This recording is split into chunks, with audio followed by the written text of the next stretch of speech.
Yitro, vidéo numéro 1. Après que Moshe Rabbeinu a raconté à Yitro tous les miracles, c'est écrit que Yitro a dit, s'est réjoui, il a dit Baruch Hashem Asher Hitzil Etrem Miyad Mitzrayim, béni est Hashem qui vous a sauvé des Égyptiens. Baruch Hashem. Le Midrash dit que le premier qui a eu l'idée de dire Baruch Hashem, remercier Hashem, c'était Yitro. Le Gaon dit quelque chose d'intéressant. Il dit, la Gemara nous enseigne que les Malachim ont le droit de dire le nom d'Hachem seulement après 3 mots. Kadosh, Kadosh, Kadosh, Hachem. Donc on dit 3 fois Kadosh, et ensuite Hachem.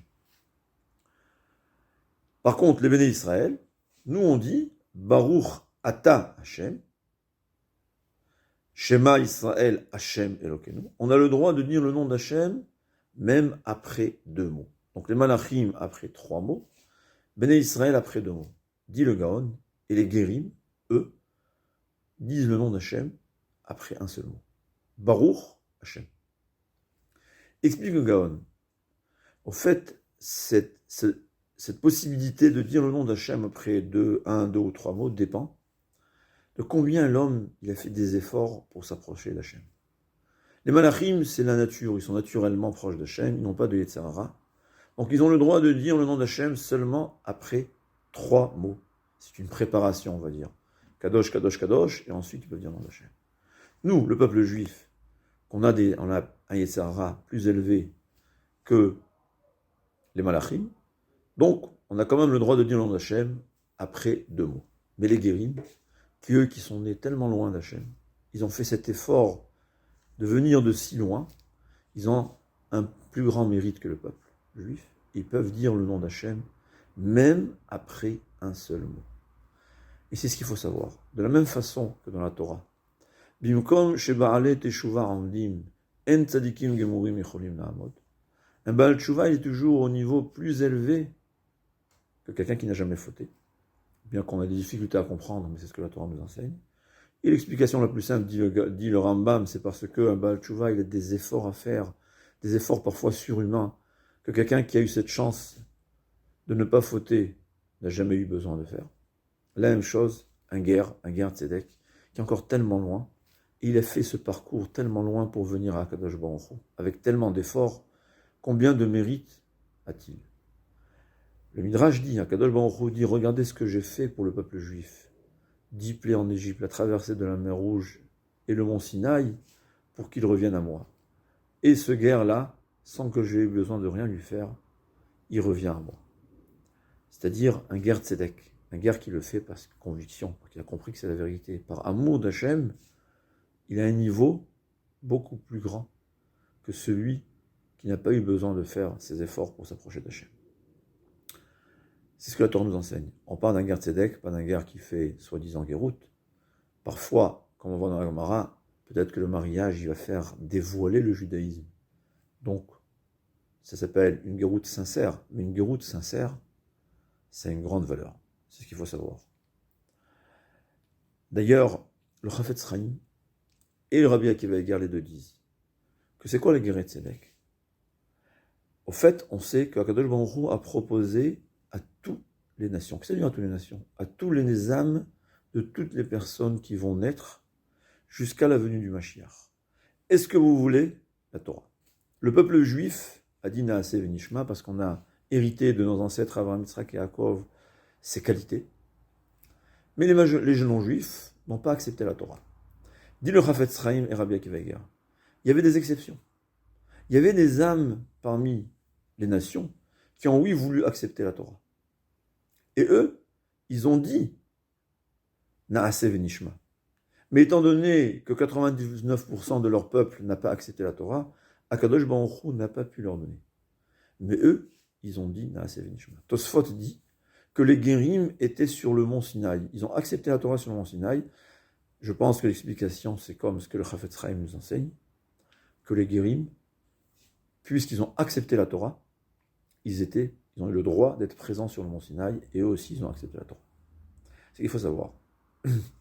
Une deuxième chose, il faut savoir, et c'est important à savoir. Le Rabbi Haïm Béchitz, il a un pirouche sur la tfila. Je l'ai vu dans le Sefer Alesho Chelek Aleph de Rav Wolbe. Et là-bas, dans Mechaya Metim, il explique, il dit comme ça. Ne t'étonne pas, on voit souvent des guérim ou des Baalei Tchouva, que bien qu'ils ont fait une tchouva sincère, une guéroute sincère, tout d'un coup ils tombent. Il dit c'est naturel. C'est-à-dire, il dit au début, quand quelqu'un il fait tchouva, ou quand quelqu'un il fait guéroute, il a une aide exceptionnelle d'Akadosh Baruch Hu. Et vraiment, j'ai un ami, un Baal Tchouva, il m'a dit, le Messilat Yesharim, je le connaissais tout seul. Sans l'avoir étudié, en faisant tchouva, je l'ai compris. C'est comme on voit le peuple juif. Pendant les 50 premiers jours, c'est Akadosh Baruch Hu qui nous a fait, lui, dans sa volonté, dans sa bonté, il nous a élevés de moins 49 Sha'arei Tum'a à plus 49 Sha'arei Tahara. Mais c'était un cadeau d'Akadosh Baruch Hu. Et ensuite, Akadosh Baruch Hu, on est dans une épreuve. Comme on est dans une épreuve, et là, ça devient difficile, le peuple juif, malheureusement, comme on sait ce qui s'est passé avec le faute du veau d'or, et c'est pour la raison, dit le Rabbi Aveshitz, ce n'est pas un manque de sincérité. C'est étant donné qu'il passe une période de gros efforts, de grosses épreuves, un nisayon énorme, c'est la raison pour laquelle, malheureusement, il y a qui tombe. Mais ça ne montre pas que Chazal Shalom n'était pas sincère auparavant. Là-bas, il parle dans la bracha de Mechaya Metim de prier pour les Baalei Tchouva, parce que Mechaya Metim, c'est la résurrection des morts, mais il y a une résurrection des morts spirituelle, donc on peut, dans cette bracha, prier à Kadosh Baruch Hu que tout le peuple juif fasse teshuva. Mais je pense aussi quelque chose que je n'ai pas vu, mais je le pense, parce que la Gemara, on voit souvent que le Yetzer Hara, il attaque justement les gens élevés. La Gemara a dit que le Yetzer Hara, il attaque surtout les Talmidei Chachamim. Il est intelligent, il sait qu'il vaut mieux attaquer un officier plus d'eau que 10 soldats. C'est comme ça. Et c'est très possible que les Baalei Tchouva et les Guérim, qui sont à des niveaux très élevés, donc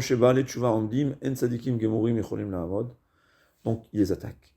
Et souvent on voit, ils les amènent à des épreuves qu'on ne peut pas comprendre. Des épreuves très fortes.